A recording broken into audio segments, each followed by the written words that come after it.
샬롬, 주님의 이름으로 문안합니다. 오늘의 말씀은 사무엘하 11장부터 14장까지 말씀을 좀 보려고 합니다.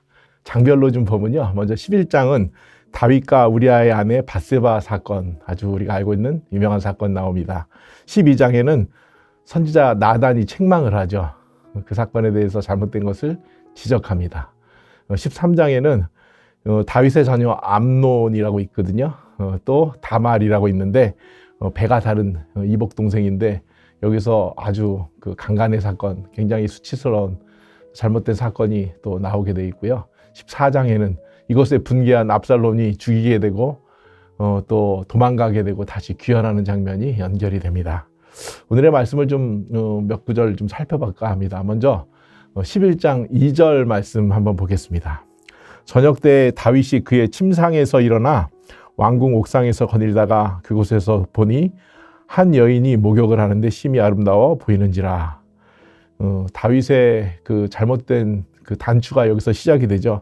영적으로 아주 감각이 무뎌진 시기가 이 시기가 아니었는가 생각해 봅니다. 오늘 본문에 보니까 저녁 때 다윗이 그의 침상에서 일어났다 이렇게 기록하고 있습니다. 언제 일어나죠?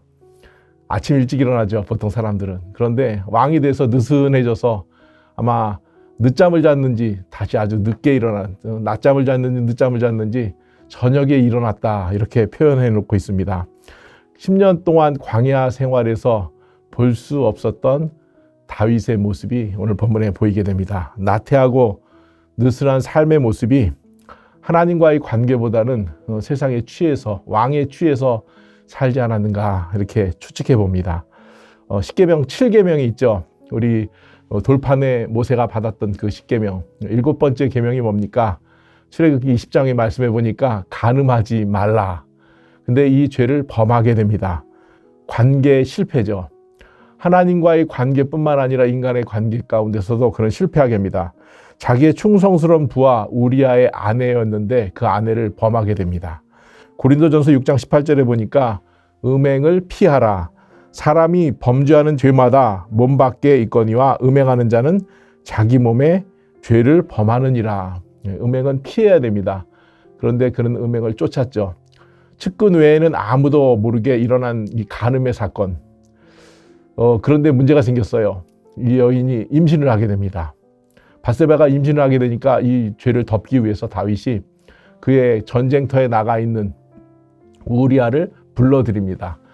혼자 임신할 수 없기 때문에 그에게 술을 먹여서 잠자리를 청하게 했는데 2번이나 했지만 거절하게 되지요. 내 동료들이 전쟁터에 있는데 내가 어찌 아내를 품에 품고 자겠습니까? 잠자리를 거절합니다. 결국 다윗은 이 사건을 덮으려고 요압에게 편지를 써서 이 우리아를 통해서 보내게 됩니다. 그 밀서가 이렇게 밀봉되어 있기 때문에 무슨 이야기인지도 모르고 우리아는 요압에게 갖다 주고 요압은 그의 적힌 서신대로 그를 모살하게 됩니다.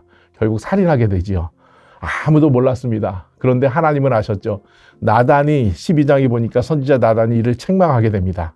책망하게 되고 다윗은 그 이야기를 듣고 회개하게 됩니다.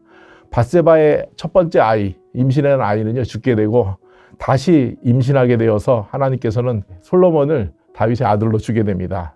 사무엘하 12장 24절에 보니까 다윗이 그의 아내 밧세바를 위로하고 그에게 들어가 그와 동침하였더니 그가 아들을 낳음에 그의 이름을 솔로몬이라 하니라.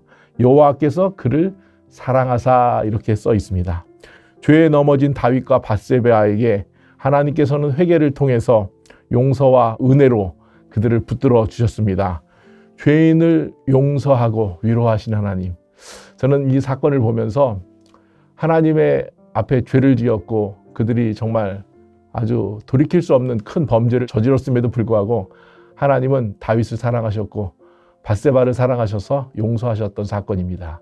하나님께서 우리에게 죄 많은 우리를 이 땅에 오셔서 보혈로 씻어주시고 우리를 거룩해 하게 하신 주님, 그 주님을 한번 바라보는 귀한 여러분이 되고 또 제가 됐으면 좋을 것 같습니다. 기도하겠습니다. 거룩하신 하나님, 우리는 세상에서 많은 죄에 노출되어 넘어지고 쓰러질 때가 많습니다. 하나님과의 바른 관계보다는 세상에 접촉하며 영적인 부분이 약해집니다. 이런 우리에게 성령께서 도우셔서 날마다 정결한 마음을 주옵소서. 보혈의 은혜로 우리를 새롭게 하옵소서. 넘어지고 쓰러질 때마다 일어날 힘과 용기를 주시옵소서. 예수님의 이름으로 기도합니다. 아멘.